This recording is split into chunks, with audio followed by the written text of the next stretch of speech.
Well, welcome to the first webinar, live webinar from Stargazer Ranch on Alpaca EPDs. This is John Heisey, and my wife Cindy and I are trying to get this figured out as we go. I know we're broadcasting. I'm not sure how well it's coming out. There is a question and answer bar that we do have available on Google+, but I think if you're watching, in order to get access to that, I think you need to sign into Google+, in order to have that, and then go to the Stargazer Ranch page for the webinar access. As I said, we're located in Loveland, Colorado, and we've been raising alpacas now for about 16, 17 years, and one of the most important things that we saw when we started with alpacas is to find a way to improve them and to do the best we could in every generation. And when the science of EPDs came up, well, it just kind of fell into line, and here we are now, years later, and it's really become quite a interesting item. So we're going to try to cover as much information as we can, and there's a lot of things to cover. Math in itself is pretty confusing for most people. That's a good thing, good reason why we have mathematicians. And the fortunate part is that using EPDs really does not require math. Although I do find that in explaining how the system works, that inevitably the question always comes back to trying to devise some level of reliance or credibility. There is some level of understanding, it needs some level of understanding of how these are calculated and how this all comes together. And that involves algorithms. We're not going to get into algorithms, but just like electricity, we know it works. I don't understand how algorithms work for Facebook, but it does. So it's a mystery as to how that part of the math system works and how computers rely on that type of math formula, but there's a lot of use for it, and EPDs are the same way. And for those that don't think in statistics, and there aren't many people that do, just getting the right visual picture of what EPDs represent is usually all it takes to understand them. And again, finding some confidence level and some reliability with it is definitely one of the factors that helps to have a little bit better background as to what they're about. Alpaca EPDs, expected progeny differences is what EPD stands for, are data-driven computations based upon the amount of information available for an individual animal. EPDs do not refer to phenotype, they refer to genotype or genetics, and it's used for a method for improving animals through breeding. EPDs are a science, and this would be the same as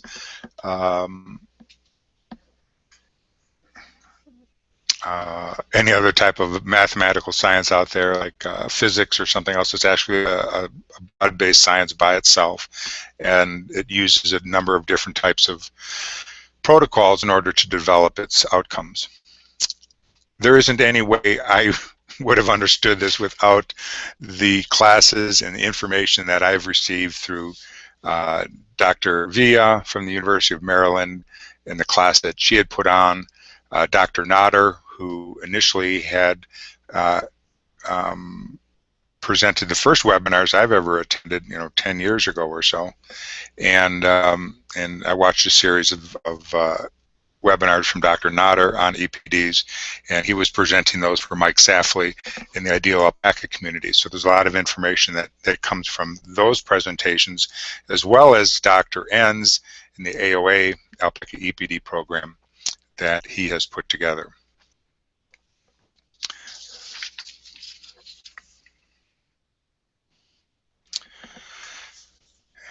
Animal selection for breeding has gone on for thousands of years. And the basic protocol for how that was done was based upon phenotype. What could be seen? Phenotype is the physical attributes that an animal has. It's what you can see and touch, and there's progress that can be made. As you can see, you can change the size of dogs just based upon selection of like kind and work towards a certain direction. Comparatively speaking, breeding by phenotype is unpredictable. There's a question as to homozygosity. The progress is slow. You're really not quite sure what you're going to end up with, but it'll get the job done eventually. EPDs, expected progeny difference, propose using the genotype of an animal, the genetics, what cannot be seen. What that provides is predictability and quicker results. When you're looking at something you really don't quite, in an animal, you really don't know quite what you're seeing, as if it's related to the genetics or to the environment that it has been brought up with, or the environment that it's in. Phenotype, what you see for an animal, is the equivalent of the genetics to the genotype plus the environment.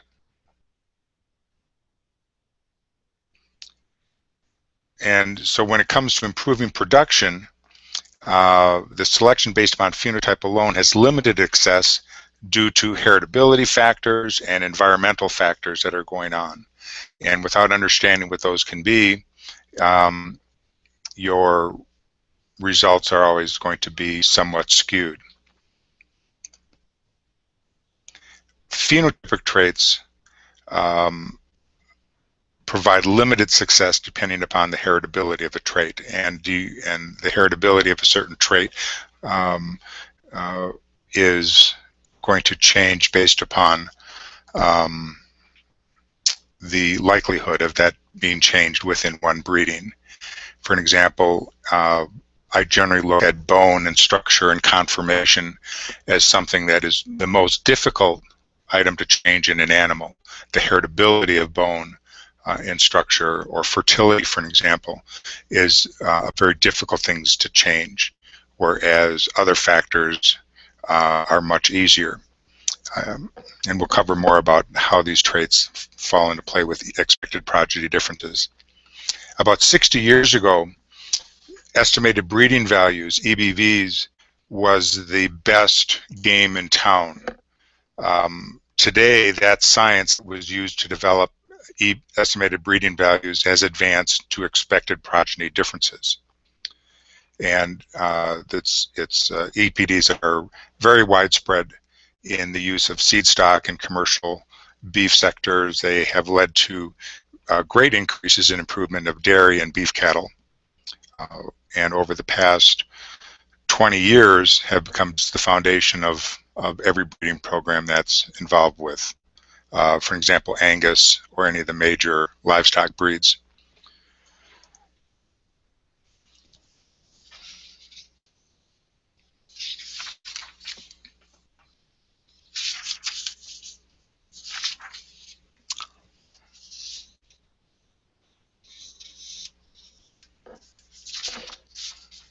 I think I lost my place here. There we go. Camelid reproduction is the same actually for all camelids. There's 74 chromosomes. 37 are provided by each parent. The chromosomes that each parent provide is randomly selected. You don't know which of the 74 that they're going to provide you.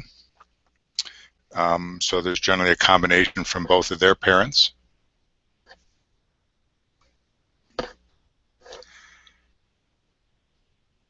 Depending upon the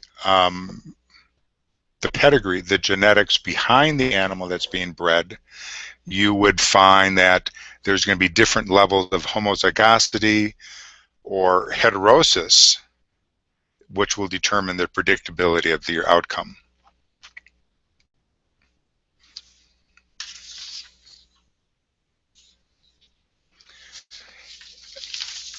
a very interesting note, and I think people realize this to some extent, but animals raised in a poor environment do not perform phenotypically.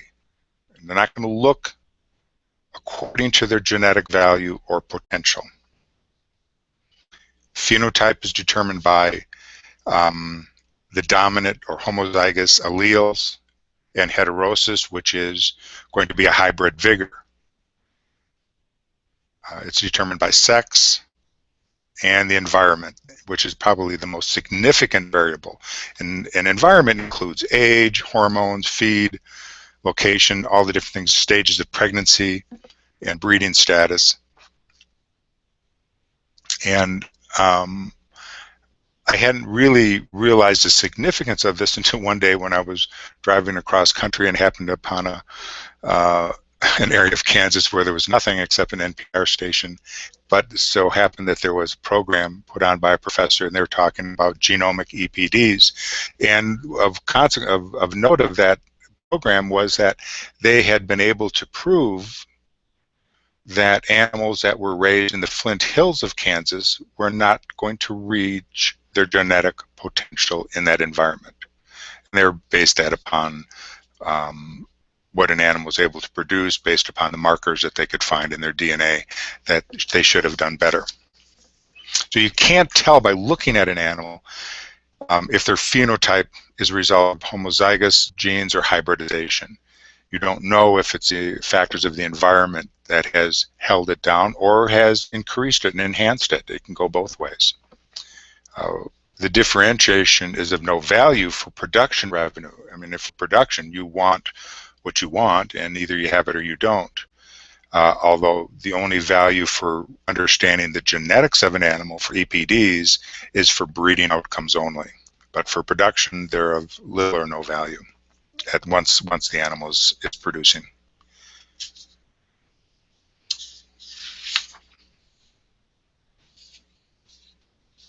So genotype now is equal to the phenotype minus the environment.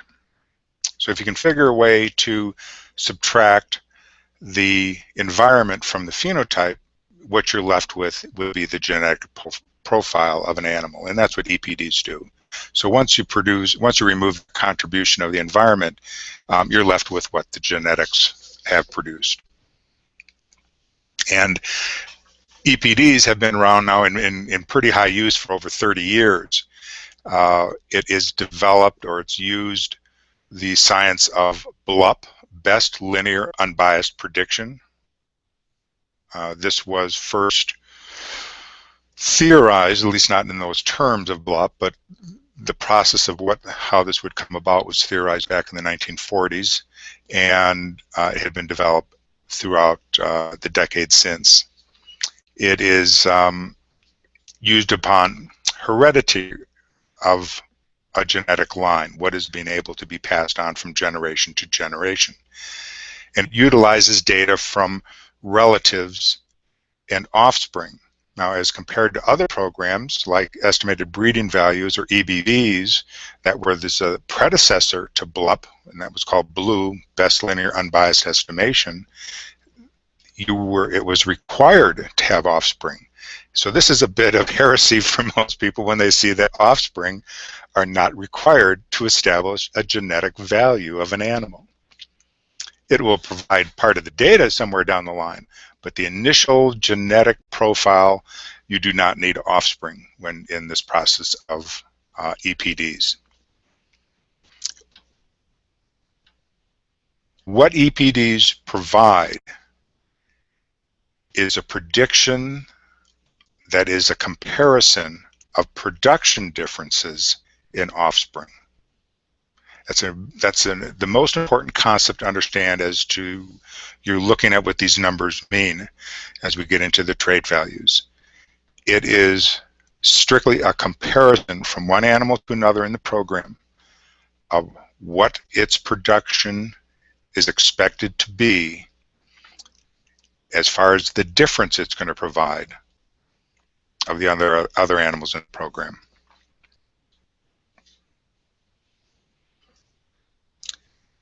They account for the environmental and management differences among contemporary groups. This is a very important factor in the calculation of EPDs, is that there's a science of connectedness that we are encompassing, and we're able to factor in what different herd management and husbandry practices are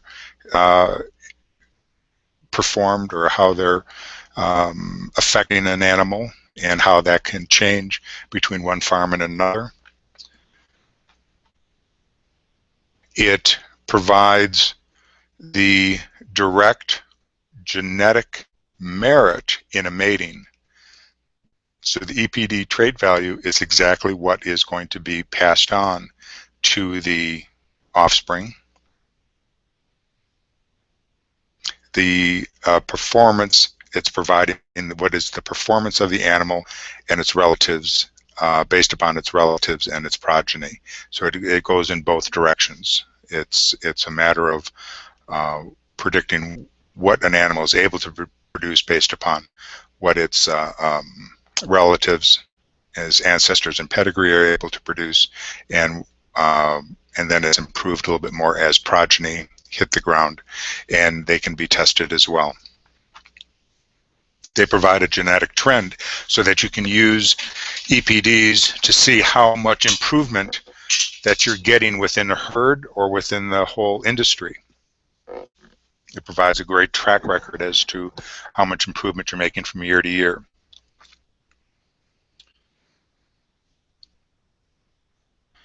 EPDs can be established for an animal prior to its even being born. I think I'd mentioned that offspring are not required to establish a genetic value. So before an animal is even born, you can get an estimated prediction of what range that animal is supposed to be in, to expected to be in, before it even hits the ground. When it comes into doing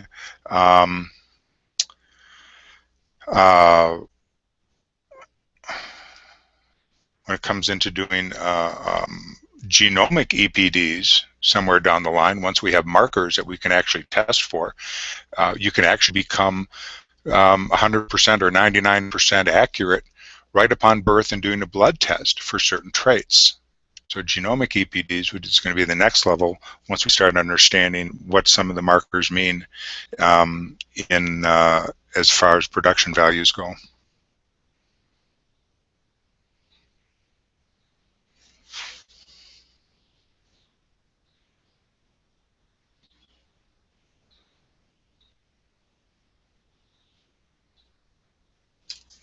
In calculating EPDs, there's an evaluation of up to 4 generations of production data that's used for one EPD.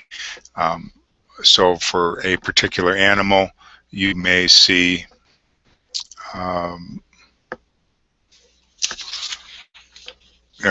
to grandsires, great-grandsires, and then as offspring start producing, then that generation would take over into that calculation for the animal.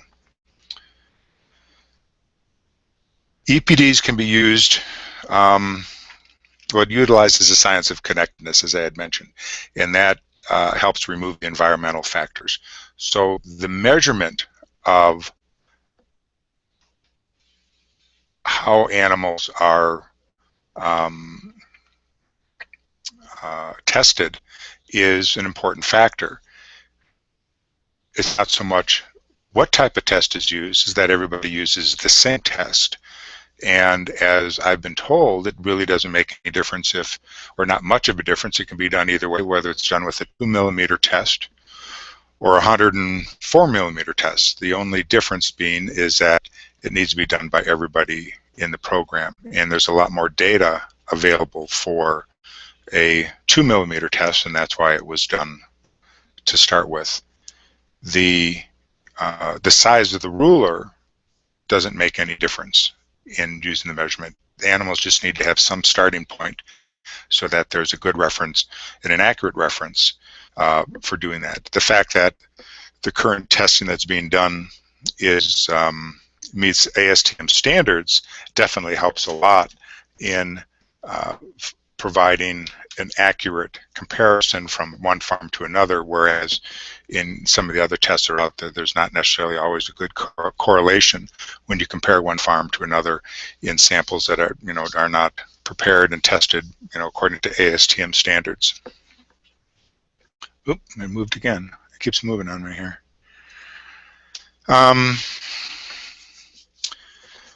So the science uses the connectedness to remove environmental factors. So the whole North American herd is considered one unit, and the husbandry practices between each individual farms are called cohort groups, and those are connected components. They provide a connected component between farms. And the way that's done is that the genetics from one farm of one animal invariably are going to be able to be found at another farm, and that farm's going to have genetics that can be found at another farm. And the computing power of this obviously is going to be extensive, and that's where EPDs were not even attainable until there was the availability of computing power. The dairy industry started with it in the 70s, and they had the availability of finding a computer through time sharing. And by the time it got to the 90s, then it became pretty useful for most livestock industries here in the U.S.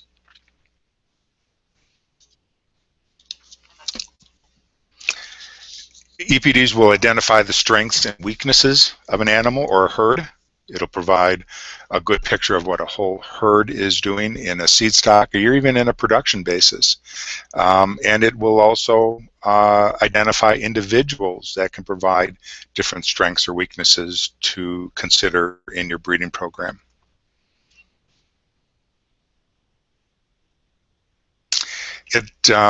Interesting, it also provides an ability to for a clear path to do planning of multiple generations. So there's no reason that there's the ability to take a look at how you would breed offspring from a certain pairing and start considering what you're going to do down the line.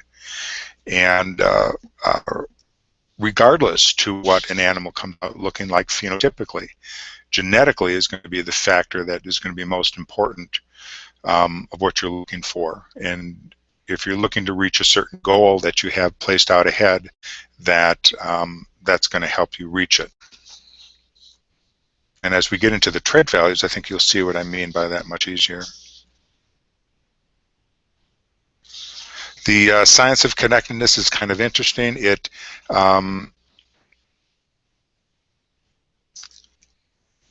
basically takes a look at the whole population as one piece, and then it breaks it apart by connected components. It's an interesting science. I think it's used in a lot of areas that you may not realize, like in morphing on pictures and things like that. But if you're interested in how that works, or if you think it's really truly voodoo, you can look up more on Wikipedia and read how this is all connected to so many other different areas of that science.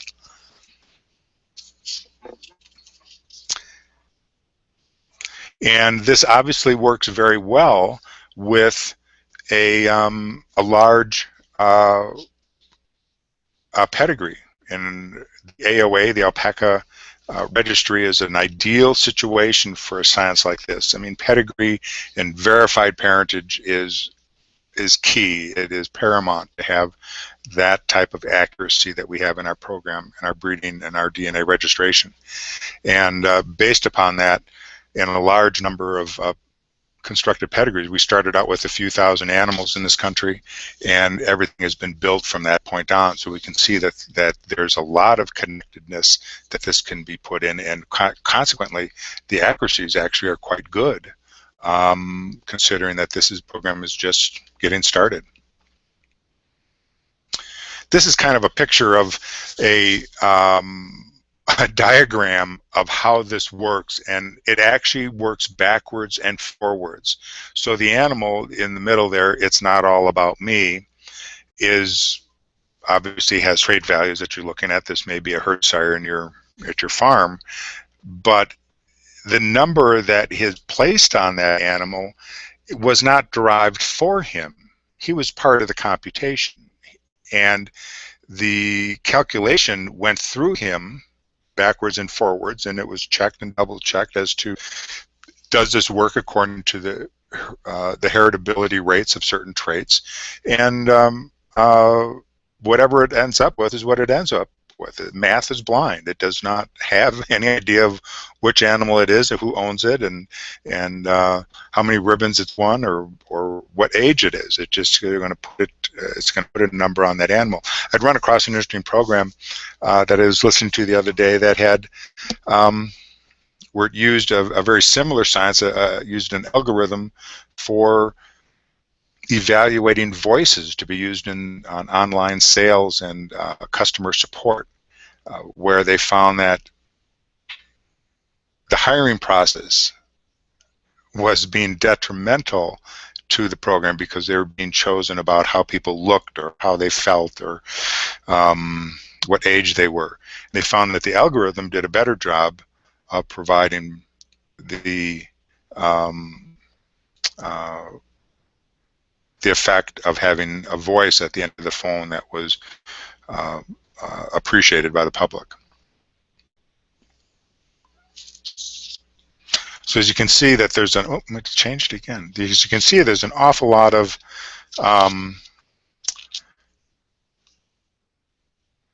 calculations that go into one animal, and this is just showing just a very small portion of it. If you start thinking of the hundreds of animals some of these sires have on the ground that eventually turn into thousands of animals that are downline, there's an awful lot of data that gets passed on. It may not have any big piece of data that's put through and makes it all the way back to that animal in the middle in the yellow, but it provides a very accurate picture. And the more of that data that's out there, the more it provides an accurate result.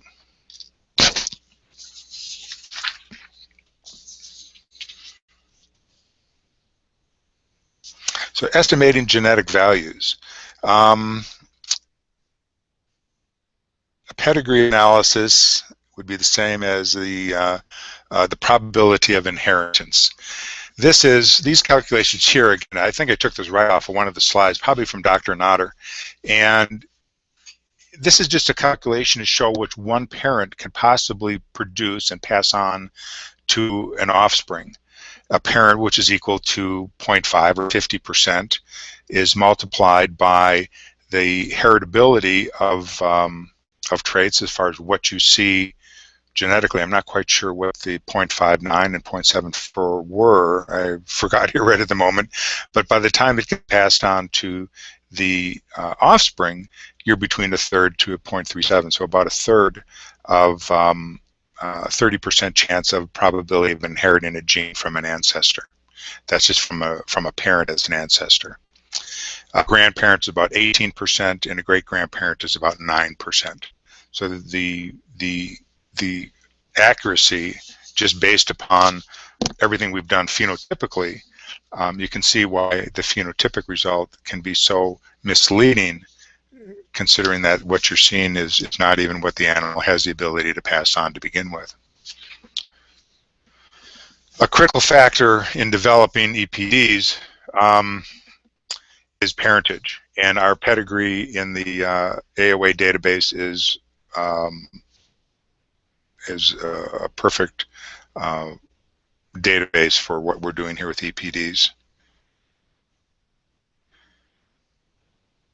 It establishes a basis to recognize the environmental factors, and as well as a little bit more confidence when we see that there are errors that people make either in reporting or could even be cheating, and that can be accounted for in the calculation, and it actually is.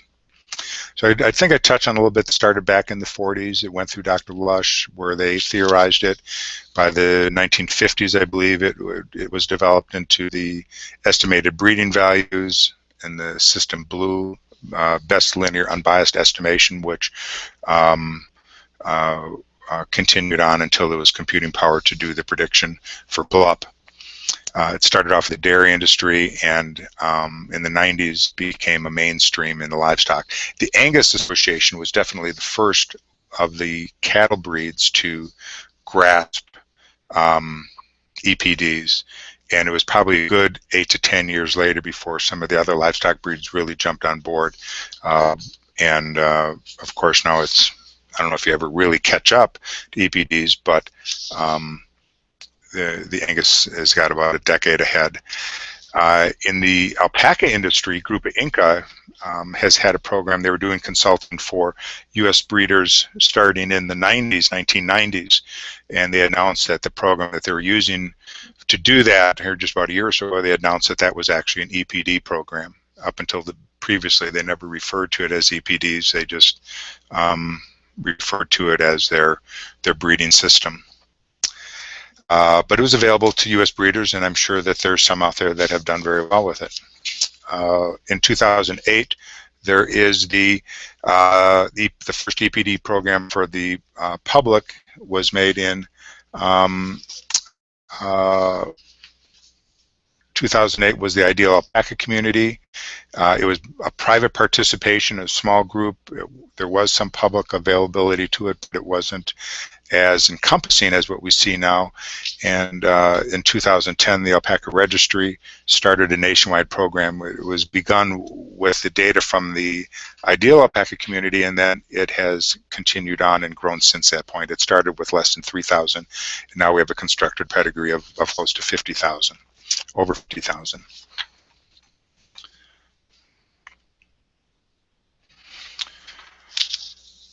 As we mentioned, it is the estimation of a genetic worth of a parent. It's a genetic profile. I have 9 traits on here. Actually, it's 11 traits now. And it is has a great ability providing a clear path for change.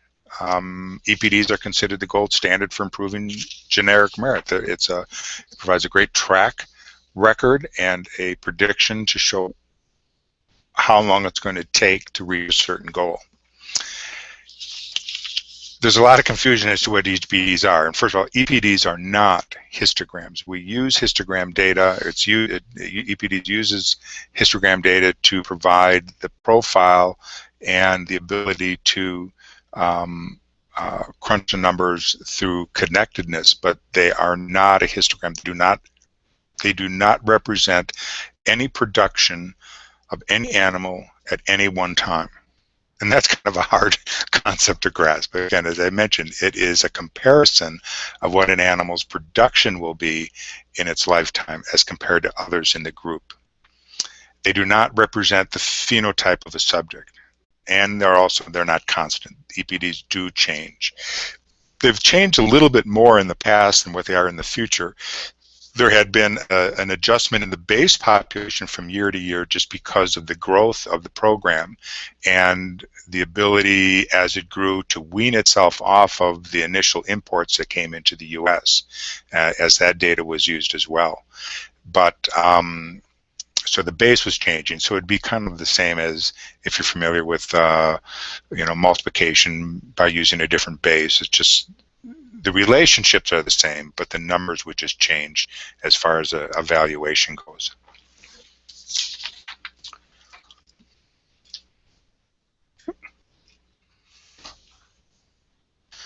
They predict production differences in offspring, as I've mentioned. It has the ability to increase selection intensity. This is a great factor of EPDs.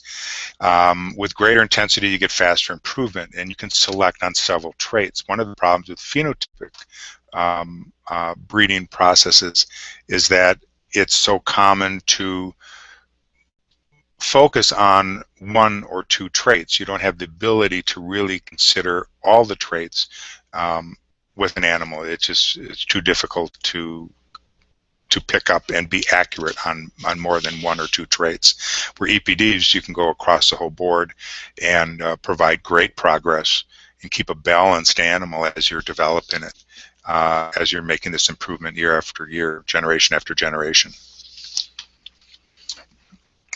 Here's a little picture of what we're referring to as far as the value of selection intensity.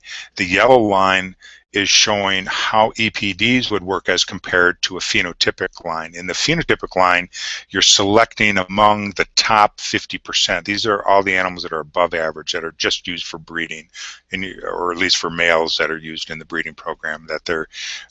These are your animals that have done well in the show ring, that for one reason or another are just better than average. And in using that type of evaluation for your breedings, your growth is pretty slow. Whereas if you can select among the top 10%, that your growth is much greater. And within just a few generations, you're at the top 10% as far as your whole population goes.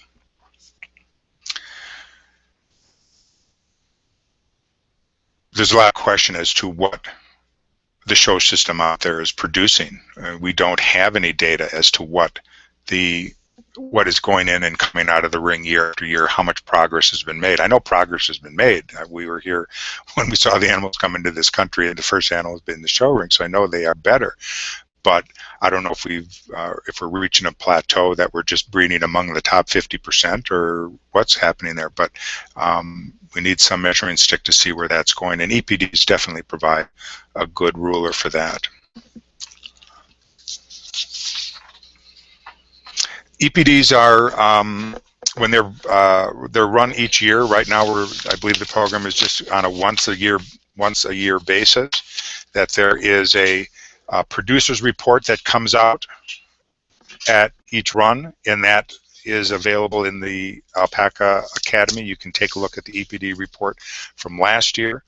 It provides a summary of the observations, the procedures used, the research that's involved as far as heritability and how those factors have been tweaked and adjusted, year after year. The trade value ranges in the program, so it gives you the highs and the lows of all the animals in the program. It provides a ranking of the animals, and also of course, the trade values of the ranking and the accuracy.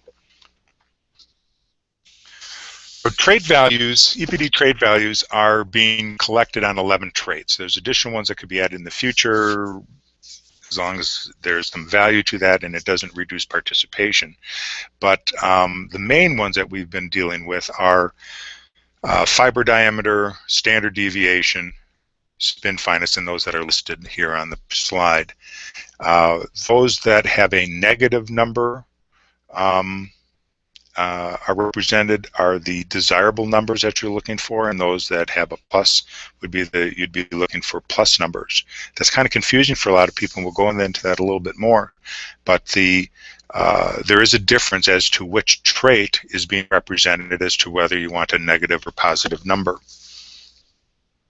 For example, if you're looking for a value for average fiber diameter and you're trying to make your animals finer, you would want to have negative traits. Whereas in density or fleece weight, you would want to see the weights going up, and you'd want to see positive numbers, a plus number. Traits have opposing or contradictory values. For example, fiber diameter, average fiber diameter, and fleece weight are contradictorily opposed. There's a much greater representation in fleece loss, fleece weight loss based upon a fiber diameter than what most people realize. So just to look at an animal that has a great genetic value for reducing fiber diameter, if they don't have the ability to be increasing fleece weight in its offspring, you may find that as not being a positive direction to go. Same thing with curve. There's a lot of attention being paid to curve these days, which is somewhat of a selection of crimp, of a style of, or a representation, a mathematical number for a representation of crimp or a loft that a yarn is going to produce. And that's going to affect directly with staple length. So if you're increasing curve but your staple length is being reduced too much, you might find that that is counterproductive in your herd. In addition to these, there are also value indexes that can be produced from your EPDs where you combine these different traits, and that would give you the ability to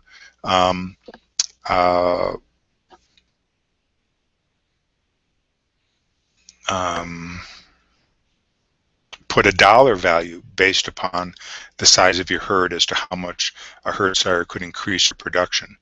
You've seen them in looking at livestock magazines for cattle where there's a dollar sign, and those are value indexes for EPDs.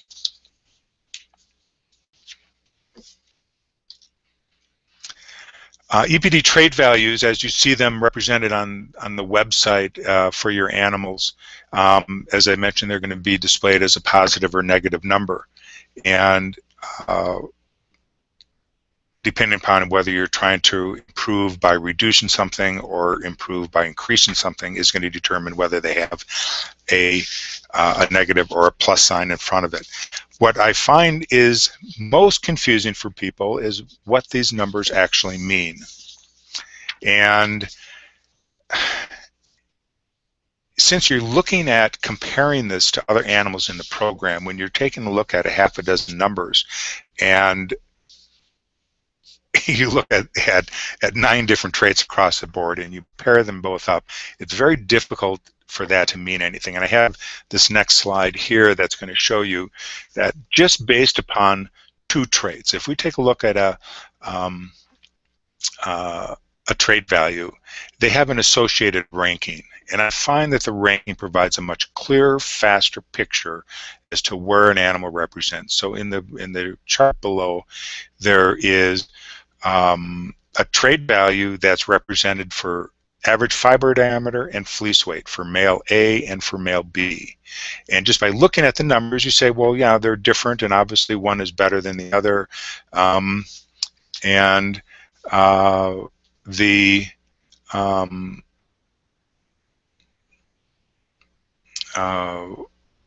was I going to state?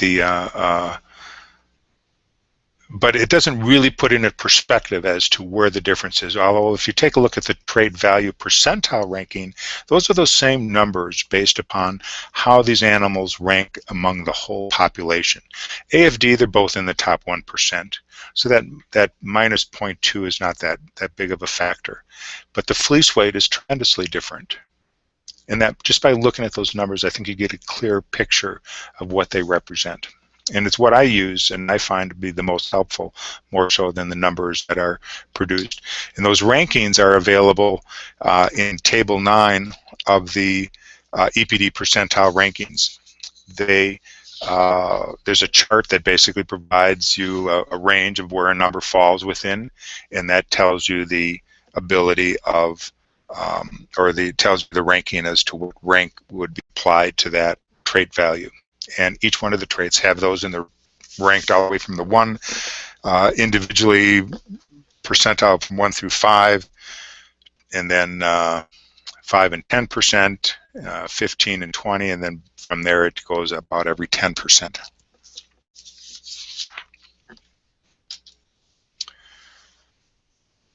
EPDs have an associated accuracy value, and this is really something that I think is quite a confusing term for a lot of people that have looked at or even thought about EPDs. They get to the point of seeing accuracy and they see a low accuracy and they automatically assume, well, this EPD isn't any good. That's not what accuracy refers to. It's a prediction error. It's giving you a range of where an animal's prediction is going to fall within. And the prediction actually is quite good at any accuracy. The prediction that's provided in an EPD trait value at any accuracy is going to be better or within the prediction range 85% of the time.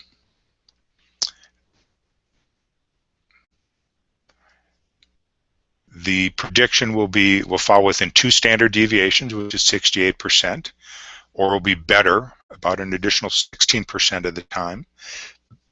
So that gives you your equivalent of 84%. That's quite a good outcome. I mean, you can be very well assured that you know where an animal is going to rank based upon an EPD trait value. And you can chart your progress accordingly.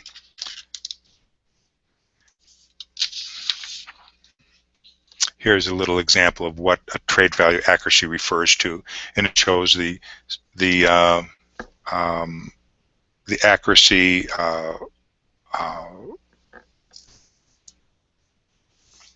standard deviation is going to be. So the trade value that it gives you is right in the middle of that 68%.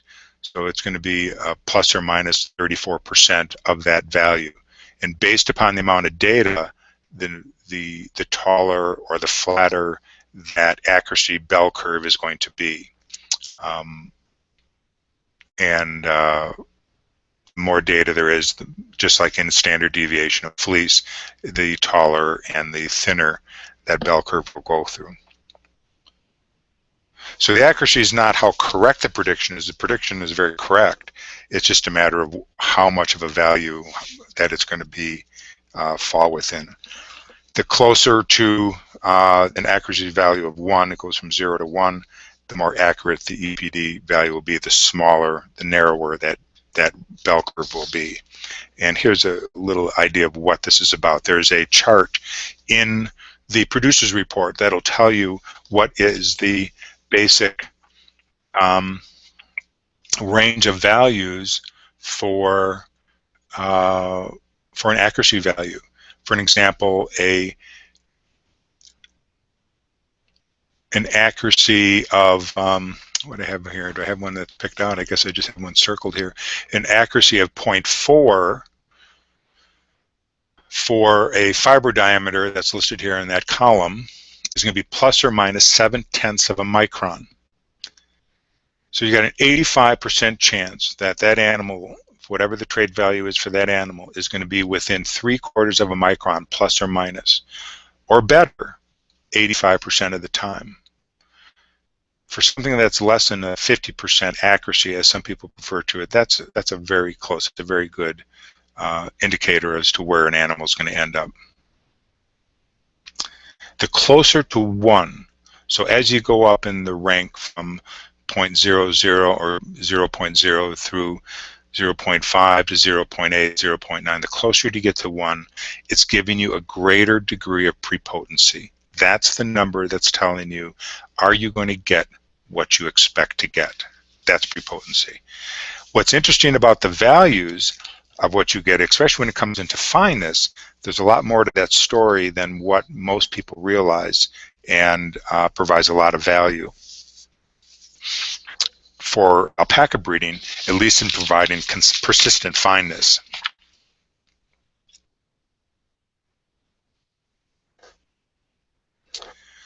EPDs and how they're used. The more intense selection of numerous traits is going to get the overall fastest improvement. I really do believe that 60, 70, 80% of the animals in the United States could be in the top 20% of where animals are currently in the top 20% within 2 to 3 generations. And without a lot of fanfare, there's a lot of great animals that can be used. That there's a great deal of predictability in using the data that we have that would be available. Males have more progeny. They have a bigger impact on a herd. So it was originally thought when EPDs were developed that they're just going to be used for seed stock males, and then it started getting expanded into females. The ability to have EPDs and select females for end use as to whether they're going to be used into a seed stock operation or for production. Whether you're going to be using homozygosity for seed stock or heterosis for production qualities is really what EPDs can be used for as we develop this. It also provides the ability to provide herd uniformity, and I know alpaca breeders is not something that really is on the high on everybody's list right now, but that is the availability of EPDs, is to get animals that are very balanced and the same, so that your select herd sires can be used. You can afford to spend more money for the best genetics if you have more animals that can utilize that male. Whereas a variegated herd, you need, numerous herd sires. So, getting to something homozygous is of great value as you get into a commercial type operation. So the ability to do EPDs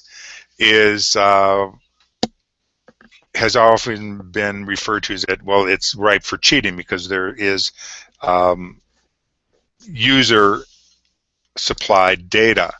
And I thought this was a great poster for statistics. And anything that a person is going to provide that is incorrect, number one, can be picked up and is treated accordingly, for the most part, just through the science of connectedness. But even under that case, you still have bad data that's in the program, and the person is going to come back to hurt the most is the one that supplied it. And it's going to be there for generations later as offspring start hitting the ground and say, this was not correct. Or as sold animals, it's going to be not correct as to what they have provided in data. Let's see here. And also, it is going to provide the ability for providing, or will end up with a low accuracy for an animal.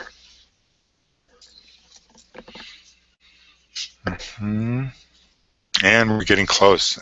I am almost right to the end. We're right there. I thought this was going to be too much information in 1 hour, and even though I've been kind of slow and poking through it, I think we're going to make it. So EPDs are I know one of the other factors that have come through here for EPDs is that it is been a concern of some that people are only measuring their best animals. Well, there's a problem when the herd does that, and the one that gets affected by it by the most is the one that's just providing the limited amount of data. For that person, it increases his herd average. He's got animals that are outside of that rank that he has no idea what to do with or how to improve or what improvement that they need. And so he's not utilizing the value of what this program fits into. And as far as the data that's being provided, it's still valuable to the whole entire program as far as the national herd. So that's not a problem whatsoever of any type. And that's really about it. I don't see that we have any questions that are popping up here. But next we're going to be talking about EPD trait values, accuracy, and ranking, and how that can work in the for the search feature, and how you can use the ARI website. It's not as user-friendly as I think we'd like to see it, but there's a lot of good information that it can provide, and we can see how that's going to work for the program there. So that is where we are at this point. If there are any questions, if you can get to that box, please feel free to provide the any questions. We'll hang on here for a minute and see if you can find your way around this Google Hangout. Otherwise, we'll sign out here in just a minute. Thank you. If you have any questions, please feel free to email or call. The website, I don't know if it's even on here anywhere, is alpaca.net, and we should have some information somewhere as to what our contact information is on the website. All right, well, thank you for attending, and hope to hear from you. Thank you very much.